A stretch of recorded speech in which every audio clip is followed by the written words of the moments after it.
Baik teman-teman, saya ingin bercerita sharing tentang trade-off ya, trade-off tentang stok pisang.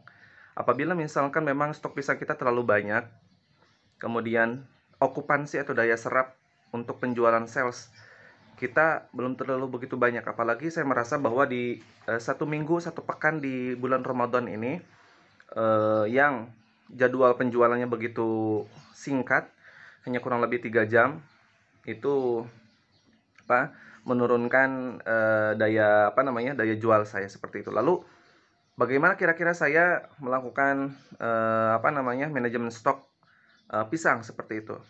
Kita coba lihat dulu yuk pisang yang ada sekarang. Baik teman-teman, nah ini merupakan stok pisang yang ada sekarang ya. Yang ini sama ini, lalu ini itu sudah bisa saya pakai per hari ini. Ini disemprot 4 hari lalu dan bagus ya untuk saya pakai sekarang. Jadi gini teman-teman, karena pisang ini kan satu item yang gampang rusak ya, gampang rusak. Nah, sedangkan yang ini masih hijau. Ini baru datang ini sama ini, dan ini nih. Ini juga masih hijau. Kembali lagi teman-teman. Jadi karena pisang ini merupakan satu item utama yang cepat membusuk, cepat matang. Kemudian juga saya masih ada stok di roda, di kedai itu masih kurang lebih sedikit lah. Jadi kalau misalkan saya menggunakan yang ada di roda sekarang, sedangkan ini sudah mulai matang, saya mengkhawatirkan dua hal. Yang pertama, kalau ini nggak saya pakai sekarang, bisa jadi karena daya serapnya atau okupansinya begitu kecil, ini akan membusuk lebih dulu kalau misalkan saya menggunakan yang di roda sekarang. Tapi kalau misalkan saya yang ada di roda itu saya kasih ya ke tetangga atau ke mertua, dan saya memulai menggunakan ini, akan kecil kemungkinan ini untuk membusuk teman-teman. Jadi trade off atau misalkan keputusan yang pahit yang saya ambil adalah saya harus membuang sebagian stok itu untuk untuk menyelamatkan stok yang lebih baik seperti itu teman-teman. Kemarin kan saya sudah cerita ke teman-teman, saya baru belanja pisang begitu banyak pisang kemarin itu saya belanja kurang lebih 350.000. Sedangkan di rumah di sini masih ada stok yang belum saya pakai. Yang ini nih. Nah, ini lalu ada 6 lah, kurang lebih ada 6 tandan seperti itu.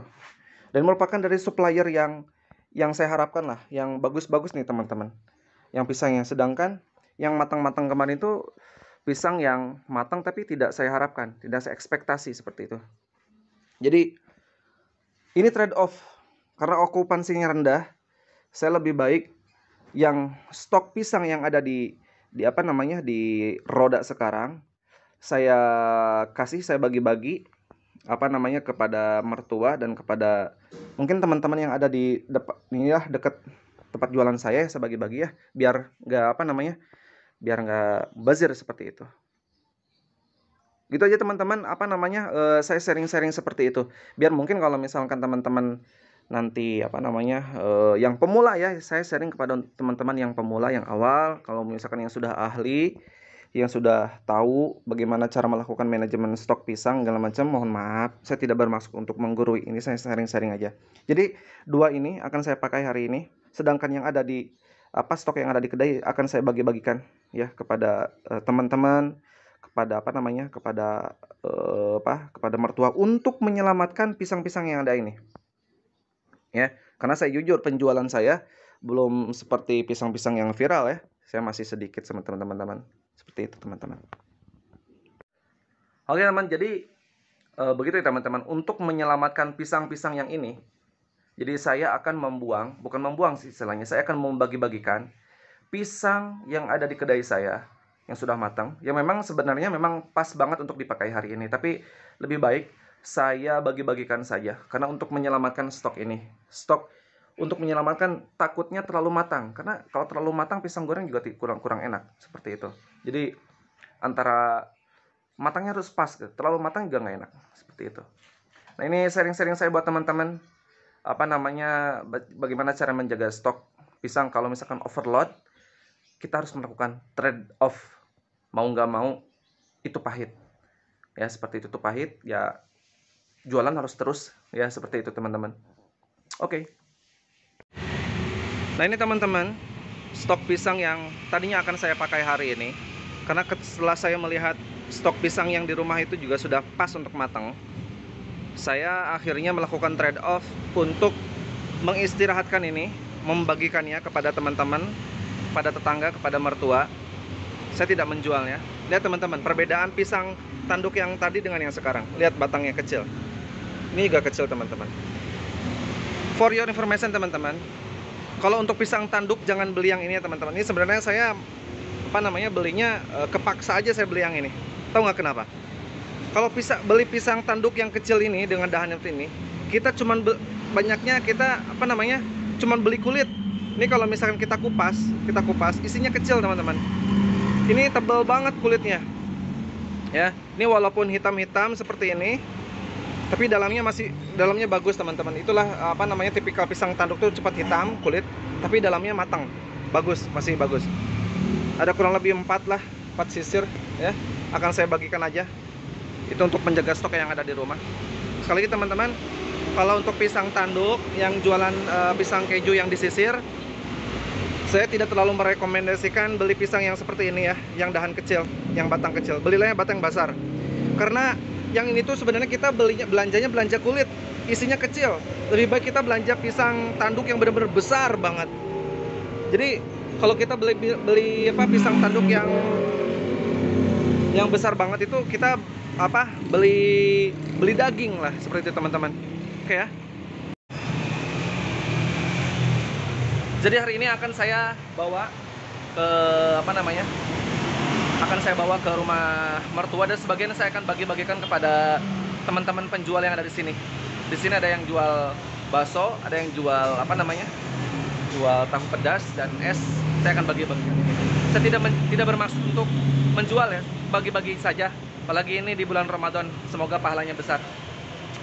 Jadi buat teman-teman, pintar-pintarlah dalam melakukan stok ya, stok pisang ya. Oke. Lihat teman-teman perbedaannya. Lihat ini batangnya.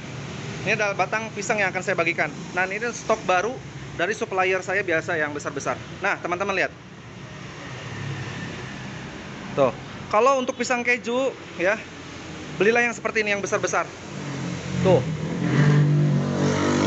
Nih. Nah. Lebih efisien, lebih hemat. Isiannya lebih besar, kulitnya tipis.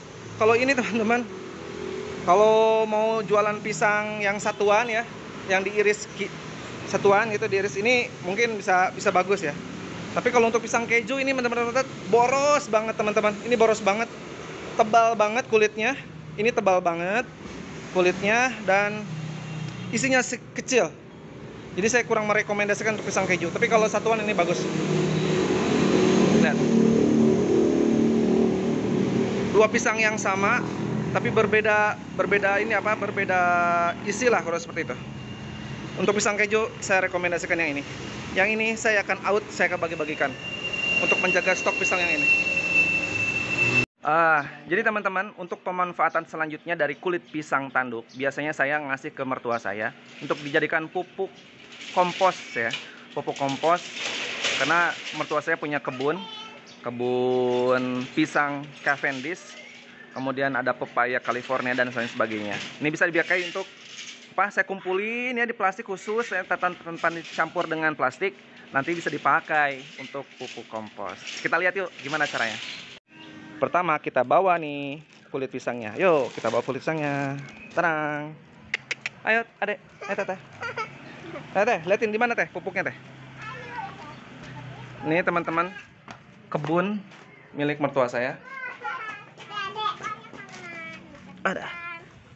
Allahu Akbar. Nah teman-teman, ini adalah kulit-kulit pisang tanduk ya, yang saya kumpulkan, dan biasanya memang dipakai untuk pupuk kompos kebun mertua saya. Di mana kebunnya? Tarang. Wah. Tuh, lihat teman-teman. Di sini ada lele. Di sini ada tumbuh-tumbuhan lain. Tuh. Tuh teman-teman, jadi ada bawang teman-teman. Itu dipakai dari sana teman-teman pupuknya. Dari pisang saya teman-teman. Dibikin lapuk noh. Tuh. Di sana ada pisang, ada pepaya California. Di sini pisang Cavendish teman-teman. Sayang banget pisangnya kena apa? Kena penyakit teman-teman, harus diobat.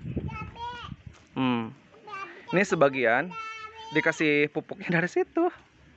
Tuh, ini ubi. Bermanfaat banget. Cabenya sudah. Mana sayang? Oke, cabai ya.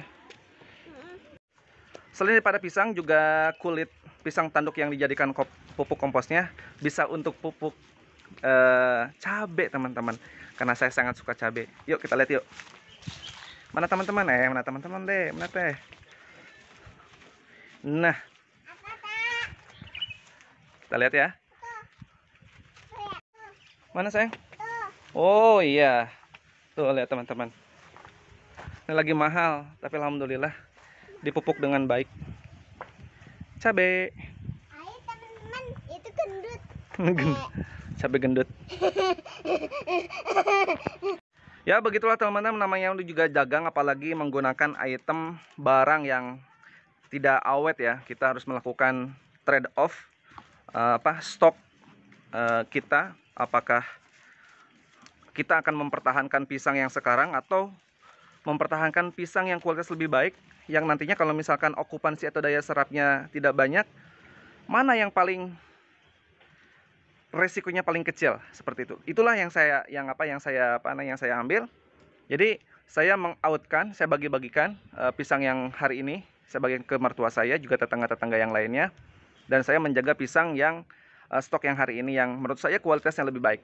Mungkin ini bisa bisa menjadi menjadi berbagi informasi kepada teman-teman yang baru memulai usaha di bidang pisang keju seperti teman-teman. Sekali lagi mohon maaf untuk teman-teman yang sudah sangat pakar di bidang ini. Saya tidak bermaksud untuk menggurui, hanya berbagi pengalaman dan sharing. Apalagi saya menginjak usaha di bidang di bulan yang keempat dan penjualan saya masih belum begitu banyak.